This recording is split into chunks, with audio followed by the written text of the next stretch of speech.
But even more so, aside from lacking self-esteem, it also shows that their confidence is dependent on the opinion of other people.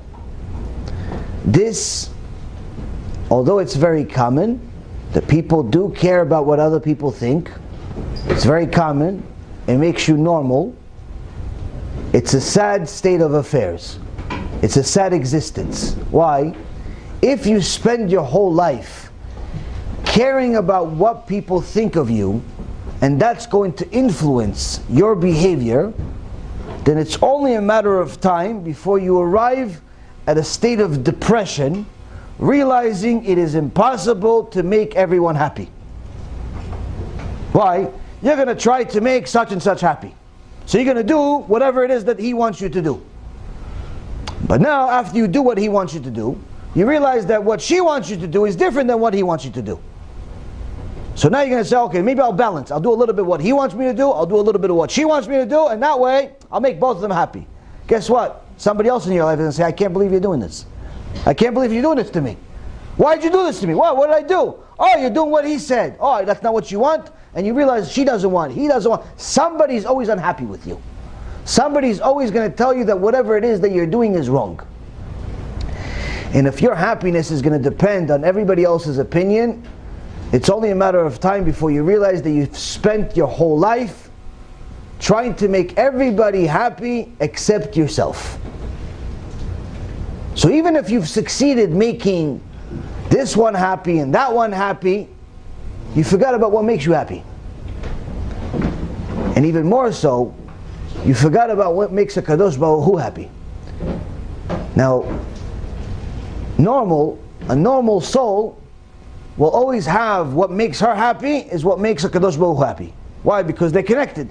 A Kadosh Baruch Hu gave a piece of himself, and that's called the soul, that's called your neshama. That neshama wants exactly what a Kadosh Baruch Hu wants. Now if you try to constantly make people happy, sometimes those people want what your neshama wants, but many times they don't. Many times instead of coming to the Shiur Torah, they tell you, why don't you come to the bar? Instead of coming to the Shiur Torah, why don't you go have why don't we go play some pool together? Instead of coming to Shiur Torah, let's go for lunch, let's go for dinner, let's go play video games. Let's go light some firecrackers and see how they blow up in the air. Let's go do something. Anything but go to Shiur Torah. Why? Because the Yetzer Hara is what influences them, not the Neshama. The Neshama is already asleep over there. So if you're going to constantly try to make your friends happy, and this one happy, and that one happy, you're going to forget about your own Neshama, you're going to forget about HaKadosh Baruch Hu, and you could live literally a life, 50, 60, 70 years, completely wasting your time, only to arrive at the same conclusion that many celebrities arrive to right before they commit suicide, which is that it's impossible to make everybody happy. But now they've wasted 50 or 60 years of their life and they don't even know where to begin.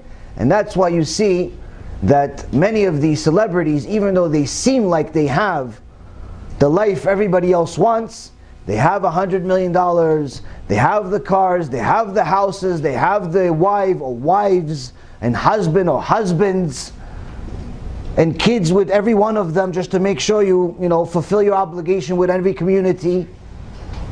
And many covers of CDs with their bodies on it, sometimes with, sometimes without clothes.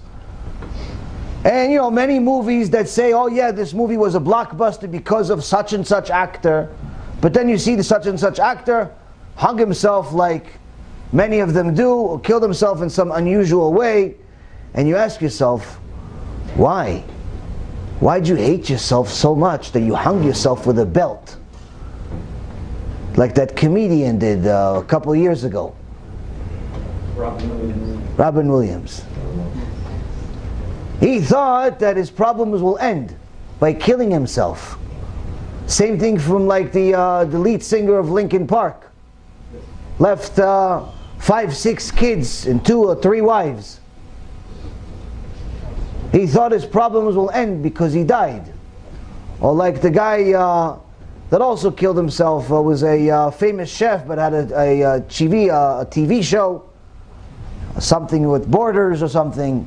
You travel to, what is it? Bourdain? Anthony Bourdain. Oh, you said the name. Or at least I thought you said the name and I remembered it. So his name was Anthony Bourdain. Misken, he was a Jew. All of these people were Jews. All of them were successful money-wise. All of them had people that cared about them. But all of them killed themselves in a strange way. Now on TV, they all look like they make everybody happy. Robin Williams, funniest guy alive. How could he not be happy? Little do we know that making people laugh is a defense mechanism to drown out your own depression.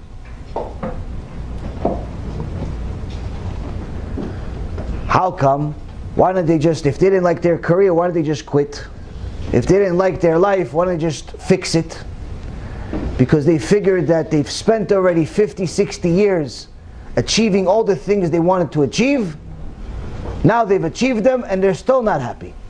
So they figure that there's no point, because they have no idea where to start off.